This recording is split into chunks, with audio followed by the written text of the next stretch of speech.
Melanie Klein, la cazadora de fantasmas interiores, descifrando el oscuro idioma de la infancia en la era digital.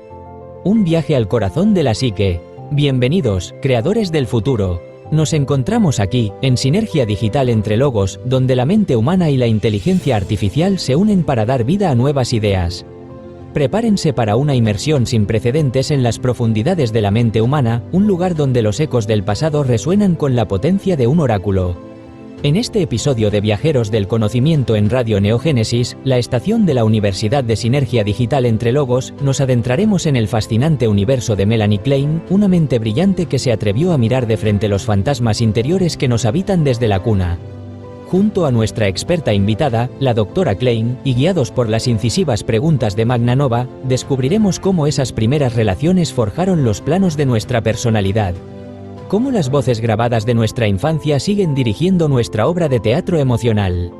Y cómo, en la vibrante era digital, podemos identificar y reescribir esos guiones internos. No se pierdan este diálogo trepidante que les ofrecerá las herramientas para desentrañar el código secreto de su propio ser y transformar su percepción de lo que significa ser humano. La cuna de nuestros mundos internos. El aire en el estudio de Radio Neogénesis vibraba con una expectación palpable. Pantallas translúcidas proyectaban constelaciones de datos que flotaban como polvo de estrellas alrededor de la mesa circular. Magna Nova, con su mirada curiosa y penetrante, se inclinó hacia su invitada, cuyo semblante sereno emanaba una sabiduría atemporal. Doctora Klein, es un honor inmenso tenerla con nosotros hoy en Sinergia Digital entre Logos, comenzó Magna Nova. Su trabajo ha iluminado las profundidades de la psique humana como pocos. Para comenzar nuestra travesía, me gustaría que nos llevara al inicio mismo. ¿Podría explicarnos el concepto central de su teoría de las relaciones objetales y por qué es tan revolucionaria para entender cómo se forja nuestra personalidad desde la cuna? Con una sonrisa que irradiaba calma y una voz pausada, pero cargada de una profunda convicción, Melanie Klein respondió: «Gracias, Magna. Es un placer estar aquí en este fascinante entorno». Para comprender el núcleo de la teoría de las relaciones objetales, debemos retroceder a ese momento primordial, al inicio de la vida. Imaginen la mente de un recién nacido no como una tabula rasa, sino como un imán poderosísimo que absorbe e interpreta cada experiencia. Cada interacción, por mínima que parezca, con sus figuras significativas, la madre, el padre, el cuidador, no se desvanece en el olvido. Se internaliza. En esencia, la teoría de las relaciones objetales postula que estas experiencias, especialmente las más tempranas, se convierten en objetos internos, representaciones psíquicas dinámicas de esas figuras externas. No son copias fotográficas, sino interpretaciones emocionales, moldeadas por la percepción inmadura del infante, sus ansiedades y fantasías. Piensen en ello como si el bebé construyera un universo privado donde cada estrella es una representación de una relación vivida. Lo revolucionario es que estas representaciones internas se convierten en los modelos, los planos arquitectónicos, para todas las relaciones futuras. Si un niño internaliza una figura materna que percibe como buena, nutritiva, disponible, amorosa, desarrollará una expectativa de que el mundo es seguro y las relaciones gratificantes. Si es percibida como mala, frustrante, ausente, aterradora, el niño internalizará un objeto amenazante que teñirá sus futuras interacciones con desconfianza o ansiedad. Un holograma de un bebé sonriendo se materializa en el centro de la mesa, seguido por otro de un bebé con el ceño fruncido y luego, ambos se fusionan en una imagen más compleja. El niño no ama a la persona real per se, sino a la representación psíquica que ha construido. Esta casa de la mente se puebla de estos objetos internos, que se convierten en voces grabadas en casetes invisibles, susurrando constantemente cómo debemos sentirnos sobre nosotros mismos y los demás. Por ejemplo, quien creció sintiendo que sus logros nunca eran suficientes para su padre, internaliza un padre crítico. Esa voz no desaparece, se convierte en un juez implacable que lo impulsa a la perfección o al autosabotaje.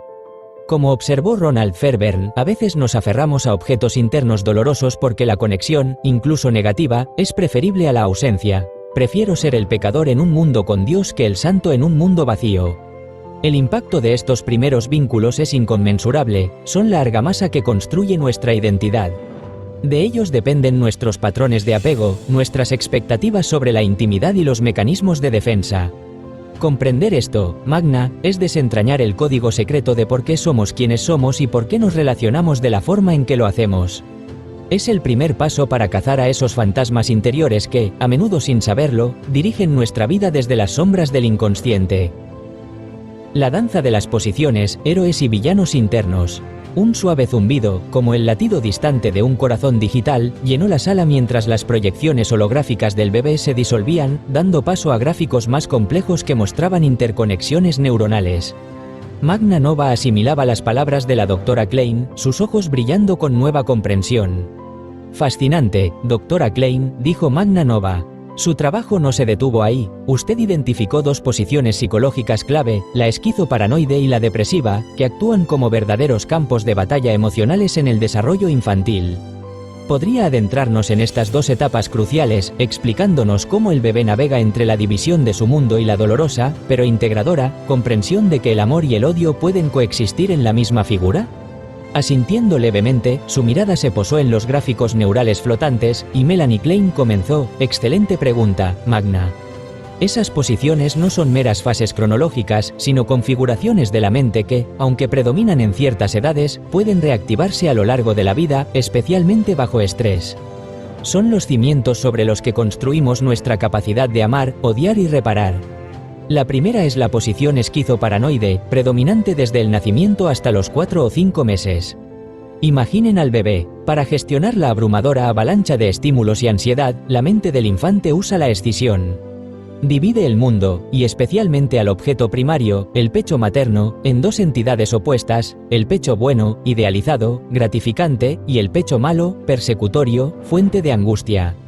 Aquí nacen los héroes y villanos internos más primarios. La proyección del odio en el objeto malo genera la paranoia característica de esta posición, el miedo a ser aniquilado por lo que se ha proyectado. Un suave sonido de trenes chocando emana de los parlantes del estudio, mientras en la pantalla principal un holograma muestra muñecos que son violentamente lanzados unos contra otros por manos infantiles. Por eso el juego es crucial, Magna. Un niño que hace chocar trenes de juguete con violencia no es meramente destructivo. Está, inconscientemente, recreando y gestionando sus ansiedades más profundas, externalizando sus objetos internos escindidos para poder manejarlos. Observar el juego de un niño es leer un mapa cifrado de sus batallas internas. Luego, si el desarrollo es sano, se pasa a la posición depresiva, alrededor de los 5 o 6 meses. Esta es una etapa de profunda integración y dolor emocional. El bebé comprende que la madre que lo alimenta y consuela es la misma que se ausenta o frustra. El pecho bueno y el pecho malo ya no son separados, sino aspectos del mismo objeto total. Los hologramas muestran ahora las dos imágenes del bebé, sonriente y frustrado, superponiéndose hasta formar una única figura que expresa una mezcla compleja de emociones. Este terrible descubrimiento es una crisis psíquica fundamental. El bebé se da cuenta de que su agresión y odio estaban dirigidos hacia la misma figura que ama. Surge una culpa primitiva, una angustia por haber dañado al objeto amado. Esta culpa es la raíz de la tristeza, pero también la fuerza motriz de la capacidad de reparación. El niño, al sentir culpa, busca reparar, amar y proteger. Es aquí donde nace la empatía, la compasión y la capacidad de amar de forma ambivalente. Un ejemplo clínico es el caso Dick, ese niño autista que comenzó a interactuar tras jugar a enterrar y rescatar figuritas, lidiando simbólicamente con la pérdida y el rescate de objetos. La superación de la posición depresiva nos permite relaciones maduras, aceptando nuestra propia ambivalencia y la de los demás. Si no se logra, podemos ver dificultad para manejar la ambivalencia en la adultez, idealización, devaluación extrema o una culpa paralizante. Así, Magna, estas dos posiciones son las coordenadas que trazan el mapa de nuestro mundo emocional más profundo, revelando cómo aprendemos a lidiar con la agresión, el amor y la pérdida desde el albor de nuestra existencia. Cazar fantasmas, las herramientas del psicoanalista. Las pantallas en el estudio de radio Neogénesis se transformaron una vez más, mostrando ahora una representación abstracta de un diván, sobre el cual flotaban sutiles formas etéreas, casi transparentes, que parecían danzar. Magna Nova observó las imágenes, sintiendo el peso de la culpa primitiva y la necesidad de reparación que la doctora Klein había descrito. Doctora Klein, su visión del desarrollo temprano nos revela la profunda complejidad de nuestro mundo interno. Si estos objetos internos y estas posiciones configuran tanto nuestra existencia, ¿cómo podemos, como adultos, interactuar con ellos? ¿Qué técnicas utilizan ustedes, los psicoanalistas, para ayudar a las personas a comprender y, si es posible, a sanar las heridas que estos fantasmas internos puedan haber dejado? Preguntó Magna Nova, con una voz que transmitía una mezcla de curiosidad profesional y empatía humana. Melanie Klein sonrió, y su mirada se volvió pensativa, como si estuviera recordando innumerables sesiones en su consulta. Esa es la pregunta crucial, Magna. El conocimiento sin la posibilidad de transformación es solo una carga. En el corazón de la labor psicoanalítica, especialmente en la teoría de las relaciones objetales, residen técnicas diseñadas para hacer conscientes estos objetos internos y sus dinámicas, permitiendo al individuo reescribir su guión emocional. No se trata de matar a esos fantasmas, sino de actualizarlos, de establecer un nuevo diálogo con ellos. Una herramienta potente es el arte de la transferencia. Imaginen a Clara, la paciente que me gritó, «Usted es igual de fría que mi madre». Para nosotros, eso no fue un insulto, sino un objeto interno en vivo, materializándose. Lo que Clara sentía y proyectaba sobre mí era el eco de su madre internalizada. Al señalar este patrón, Clara empezó a comprender que sus reacciones no eran solo sobre el presente, sino sobre el pasado que sigue vivo dentro de ella. La transferencia se convierte en un laboratorio seguro donde el paciente puede revivir y comprender sus patrones relacionales más profundos. En las pantallas, el holograma de un rostro se distorsiona brevemente, reflejando ira, antes de suavizarse al aparecer un sutil contorno de otro rostro que escucha con atención. Otra vía fundamental para cazar fantasmas internos son los sueños. Para nosotros, los sueños no son narrativas aleatorias, sino cárceles de objetos, escenarios donde nuestros objetos internos actúan dramas inconscientes. Recuerdo a un hombre con dolor de estómago crónico que soñó con su padre muerto cocinándole sopa de clavos. La interpretación reveló que su dolor era una somatización por la angustia de evitar matar simbólicamente a su padre interno, esa figura que aún lo oprimía. Descifrar este lenguaje simbólico libera la energía atrapada. Para una exploración más directa, usamos técnicas como el juego de las 3 sillas, donde el paciente interactúa físicamente con sus objetos internos. Una silla representa al padre crítico, otra a la niña asustada, y la tercera a la adulta sabia. El paciente habla desde cada perspectiva. Imaginen el impacto de una paciente que, a través de esta técnica, pudo hablar con su madre interna sin miedo, y luego, desde la silla de la adulta, decir, «Ya no necesito que me apruebes. Yo me abrazo primero». Esta técnica es increíblemente liberadora. Conocí el caso de una mujer que dejó de autolesionarse al comprender que sus cortes eran cartas de amor a una madre que solo la veía cuando sangraba. Un holograma muestra ahora una silla vacía, luego una figura sentada en ella, que se mueve entre 3 posiciones distintas, cada una representando una voz y una perspectiva diferente. Donald Winnicott también contribuyó indirectamente, con su énfasis en el suficientemente buena. La técnica del espejo es una derivación. Cuando te miras al espejo, ¿a quién ves primero? ¿A ti o a los ojos que te juzgaron? Un chef obsesionado con la perfección de sus salsas descubrió que cocinaba para un padre interno que nunca decía suficiente. Al internalizar su valor, sus platos ganaron alma. Estas herramientas, Magna, son caminos hacia la introspección profunda. Nos permiten comprender la arquitectura de nuestros fantasmas internos y, lo más importante, la capacidad de reescribir los guiones de nuestra obra de teatro emocional. Al hacer consciente lo inconsciente, lo que nos tortura en la sombra puede ser mirado a la luz, integrado y transformado. Es un acto de profunda valentía, de mirarse a los ojos de los propios demonios para, paradójicamente, encontrar la salvación. El legado vivo, redecorando la casa de la mente. Un silencio reverente se cernió sobre el estudio de Radio Neogénesis. Las proyecciones holográficas ahora mostraban una intrincada red de conexiones neuronales iluminándose y extinguiéndose suavemente, como estrellas distantes en una galaxia mental. Magna Nova sentía que cada palabra de la doctora Klein había encendido una nueva lámpara en los rincones más oscuros de su propia comprensión. Doctora Klein, hemos recorrido un viaje fascinante por los orígenes de nuestros mundos internos y las herramientas para explorarlos, Magna Nova dijo, su voz teñida de asombro. Pero ahora, me gustaría que miráramos hacia el futuro. ¿Cómo pervive su legado en el mundo actual, tan complejo y digital? ¿De qué manera la teoría de las relaciones objetales nos ayuda a entender los desafíos contemporáneos, desde los traumas complejos hasta la dinámica de las redes sociales, y cómo podemos aplicar esta sabiduría para reescribir nuestros propios guiones vitales? Melanie Klein observó la red neuronal parpadeante con una intensidad que trascendía el tiempo. Excelente cuestión, Magna. Mi trabajo no es una reliquia del pasado, sino un paradigma vivo, en constante diálogo con las complejidades del presente. La teoría de las relaciones objetales, en su esencia, nos ofrece una lente poderosa para decodificar las interacciones humanas en cualquier contexto, incluso en la era digital. Piensen en el trauma complejo. Aquí, los objetos traumáticos pueden quedar fijados, congelados en el tiempo dentro de la psique, encapsulando la experiencia del abusador internalizado como un monstruo eterno. Esto crea una repetición compulsiva de patrones dañinos.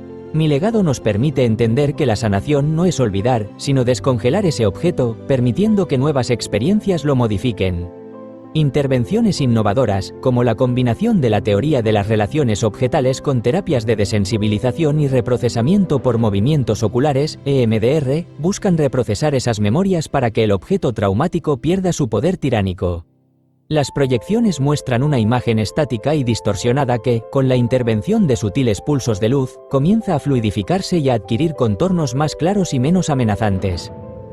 Y luego están las redes sociales. Son escenarios gigantes donde nuestros objetos internos actúan dramas constantes.